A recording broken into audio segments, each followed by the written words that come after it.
Welcome to the Intramural Sports Captains Meeting for Soccer.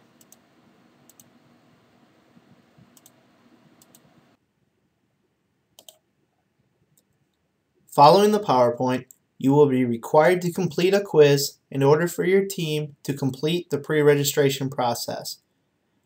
As a captain, it is your job to relay all information in this PowerPoint to your teammates. It is also your job to make sure that all the participants are responsible for the rules and the intramural sports policies posted on IM Leagues on the left-hand side toolbar. Ignorance of the rules is not an excuse for their violation. The Office of Competitive Sports is located in room 1025 of the Natatorium. Our office phone number is 608-262-8258. The Intramural Sports email is the best way to contact us at imsports@recsports.wisc.edu. The weather hotline number is 608-262-4756. Option number 4 will get you the cancellation information. All efforts will be made to announce cancellations by 3 p.m. on weekdays. Regular season games are only rescheduled in extreme circumstances. Playoff games that are canceled due to inclement weather will be rescheduled and most likely pushed to the following day, subsequently pushing all other games in the bracket back a day. Please check IM Leagues for schedule revisions. Cancellations. If your team is wishing to cancel a game, you or another co-captain must email the Intramural Sports Administrative Staff at imsports@recsports.wisc.edu by 12 p.m. the day of the contest with your name, your team name, the league of play, and the intent to cancel. Once a cancellation has been granted, the request cannot be overturned. Cancellations must be made by 12 p.m. the day of the contest, otherwise it will result in your team being charged a $25 default fee. Phone cancellations will no longer be accepted. What is a default? A default is when a team has less than the minimum number of required players, and that differs by sport, of a team have checked in with the supervisor at the scheduled location within 10 minutes of the scheduled time of the contest. The supervisor will then declare the contest a default. A default carries a $25 fee which can be paid online using your IM Leagues account. In order to participate in intramurals, you must have a valid recreational sports membership. So all fee-paying students are eligible to participate in intramural sports. Faculty and staff members must have a valid recreational sports membership, and they are eligible to participate as well. All participants must activate their account on IM Leagues prior to play. That is important when adding people to your roster, that they activate their IM Leagues account. Participants may only compete on one single gender team and one co-rec team. Participants are not allowed to play on 2 single-gendered teams or 2 co-rec teams. One of your jobs as captains is to be responsible and ensure the accuracy of your team's roster before the playoffs begin. Rosters may be viewed at any time on IM Leagues. Players that are added to the roster can be added at any time on IM Leagues or at the game site, provided they are eligible to play for that team and meet all other requirements. So as long as a team hasn't played on another team in that same division, they are able to go ahead and be added at that time. Any team that uses an ineligible player during the regular season will forfeit that game. Any team that uses an ineligible player during the playoffs will forfeit that game and will be immediately dropped from further competition. All participants must have a valid UW ID card or recreational sports membership card that swipes into Fusion. If you or a participant forgets their UW ID card, they can still gain access by using a courtesy pass, as long as they have another valid photo ID or have a picture in Fusion. If their picture is in Fusion, they have a driver's license, a passport, or any other government-issued photo ID, they will go ahead and get a courtesy pass. Courtesy passes may be issued up to 6 times per semester for participants. This includes entries into facilities, and numbers are reset at the beginning of every semester. So if you were checking into the natatorium to play basketball for intramural sports, that would count as 2 courtesy passes, one to get into the natatorium and one more to participate in the program. The following slide is a breakdown of our sportsmanship rating. Remember that sportsmanship ratings are affected by a team's, participants, and spectators' conduct before, during, and after a contest.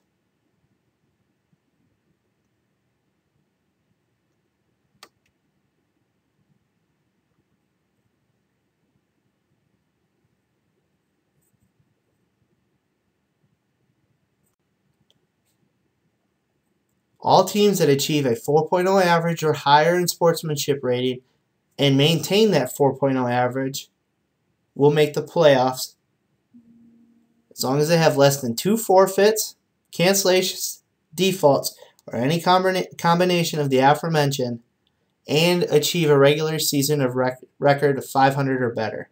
So you have to hit all 3 bullet points. Any team not given the opportunity to play 50% or more of their regularly scheduled games, games canceled due to rain, not including defaults and cancellations, will be placed into the playoffs. The day following the end of the regular season, a blank bracket will be posted on the IM League's website. Teams will be ranked by their winning percentage, with the tiebreaker being accumulated sportsmanship points. Further ties will be broken randomly by the system. Starting at 5 p.m., teams will then have the option to go ahead and select their position on the bracket based on their rank. Each team will be given a specific time when they are allowed to select their spot. It is important to focus on your team's best available days and times to play throughout the playoffs more than the competition level. Please pick days that you can play. If a qualifying team misses their designated slot time, they can jump into the order where it stands and select at that time. Qualifying teams that fail to select their spot in the draft prior to its conclusion will be randomly assigned to an open spot by the league coordinator. Reschedules. Regular season games will not be rescheduled. Playoff games will only be rescheduled due to conflict with other intramural sports activities and academic conflicts such as classes, labs, and exams that result in a team not having the minimum number required to start the game. Teams wishing to request a game be rescheduled must submit a reschedule request form located on the Rec Sports website under the Intramural Sports tab by 12 p.m. the business day prior to the game. Proof of conflicts must be uploaded into the form located on the website.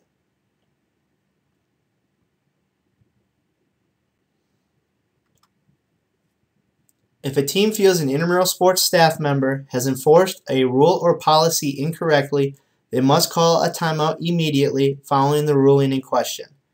The intramural sports supervisor will then make a decision regarding the correct ruling and how to proceed. If that supervisor is unable to make a decision there on the spot, the game will be played under protest, and the intramural sports administrative staff will make a decision the following business day. Only rule interpretations and player eligibility can be protested. Note, the judgment of an official may never be protested. The competitive sports staff reserves the right to eject any individual, team, or spectator who interrupts the flow of a game in any manner. Players may be ejected before, during, and after any contest and by any Rec Sports staff member. To regain eligibility, the ejected person must complete each of the following listed below. They must prepare a written statement detailing the events surrounding the incident. Included is an outline of the events surrounding the ejection, actions that led to the ejection, assurance that behavior like that will not occur again, suggestion for appropriate disciplinary action, and how the behavior will be avoided in the future. The statement should be then sent to the coordinator of competitive sports. You should also schedule an appointment to meet with a coordinator of competitive sports. Our contact information can be found on the Rec Sports website. Please check out the Intramural Sports Handbook for further information regarding ejections and reinstatement. What's new? There are a lot of rule changes throughout specific sports. Please make sure you read through all of the rules carefully and relay them to your team before play. In co-rec now, the differential between male and female participants can be no more than 2. In previous years, that difference could be only 1. By relaxing the requirement, teams should be able to go ahead and participate in more games, in games that they normally would have defaulted in the past. An example being in a 6-on-6 indoor volleyball game, you needed 3 males and 3 females to go ahead and participate. Well, if you only had 1 female to play, this year you would be able to play. You would have to play 4-on-6, and there would be 3 males on the court and 1 female. For a complete listing of all co-rec differences, please make sure you check out the individual rules posted on IM Leagues. Starting this fall, the Intramural Sports Program will be recognizing 1 outstanding participant both fall and spring semester with the Dr. Walter A. Wittich Family Fund.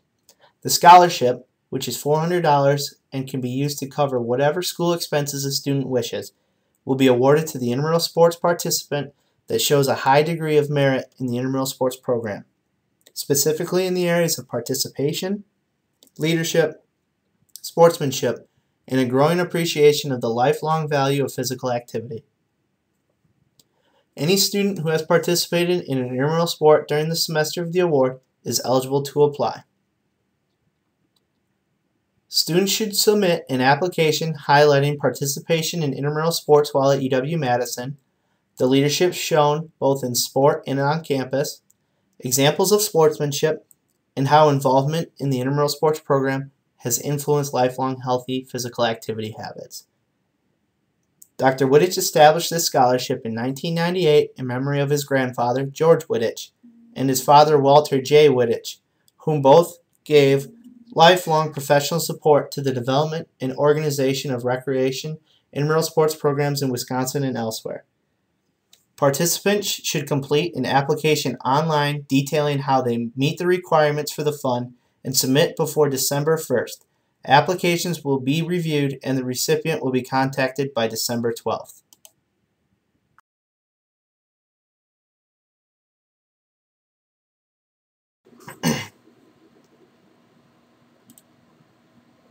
Matches will be played by 2 teams, each consisting of not more than 7 players, including the goalkeeper on the field. In co-rec games, the number of women and men on the field shall not differ by more than 2, while still maintaining minimum and maximum roster requirements. This is a new rule this year, so the following combinations would be legal to go ahead and play. 3 females, 1 male, or 3 males and 1 female. Teams must have at least 4 players, which includes a goalkeeper present to begin a game. If a team does not have 4 players present within the 10-minute grace period, the game will be declared a default. Goalies may not pick up passes from members of their own team. Goalies may not slide or dive at a player in possession of the ball. However, goalies may slide or dive to block a shot, and they may slide to gain possession of a loose ball. Substitutions can only be made during any stoppage of play. The substitute must enter at midfield and may not enter the field without the permission of the official. It's important that you get the referee's attention in order for them to go ahead and beckon you onto the field.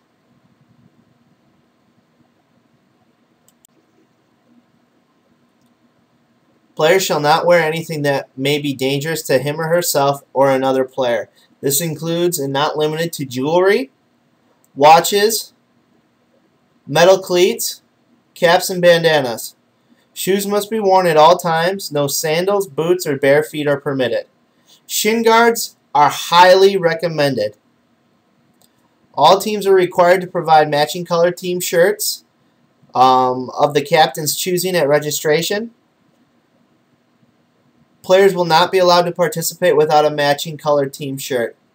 The only exception is the goalkeeper's shirt must be a different color than their own team, as well as the opposing team.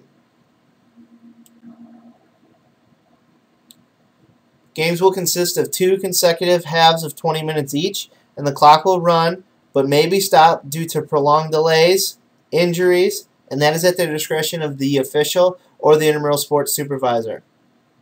Halftime shall not exceed 5 minutes. Time may be extended at the end of each half to allow for penalty kicks, or at the end of the game to allow for shootouts to break a tie. If a game ends in a tie, a round of 4 penalty kicks will be used to distinguish a winner. If a team is ahead by 5 or more goals with 5 minutes left in the second half, or any time thereafter, the game will be declared a mercy rule. There is no offside rule in intramural sports, and there is also no slide tackling. It's important that you make sure that you talk to your teammates and remind them not to slide before, during, and after the game. Direct free kicks are awarded and taken from the point of infraction. A goal may be scored against the offending team off of a direct kick. Below is a list of fouls and penalties that would result in a direct kick.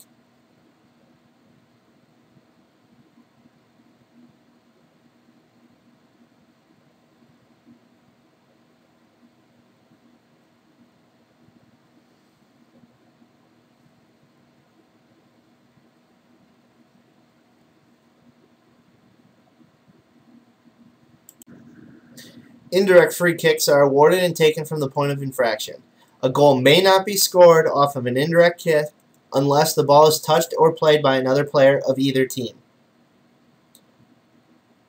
Below is a list of fouls and penalties that would result in an indirect kick.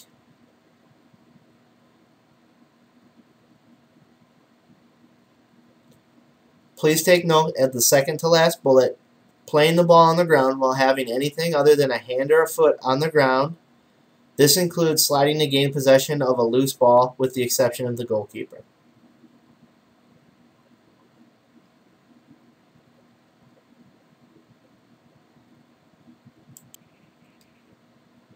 A player shall be cautioned with a yellow card, and the opposing team will be awarded an indirect free kick if he or she enters as a substitute without the official's permission, persistently breaks the rules, shows by word or action dissent from any decision given by the official, is guilty of unsportsmanlike behavior. A player shall be sent off the field with a red card and shall not be substituted for, and the opposing team awarded an indirect free kick if he or she is guilty of violent conduct, is guilty of serious or foul play, uses foul or abusive language directed at another player, the referee, or a spectator in a violent and belligerent manner, is guilty of a second cautionable offense after having received a caution. The game shall be ended by the intramural sports staff if a team acquires a total of 3 yellow cards. A red card counts for 2 yellow cards, and this will result in a forfeit and a sportsmanship score of 0 for the offending team or teams. This concludes the intramural soccer captain's meeting. The captain's quiz found on IM Leagues must be completed with a score of 80% or higher before a team can be created. Feel free to contact us at imsports@wisc.edu with your questions or feedback. Please make sure that you go to IM Leagues for a complete listing of all of the intramural soccer rules. Best of luck this season.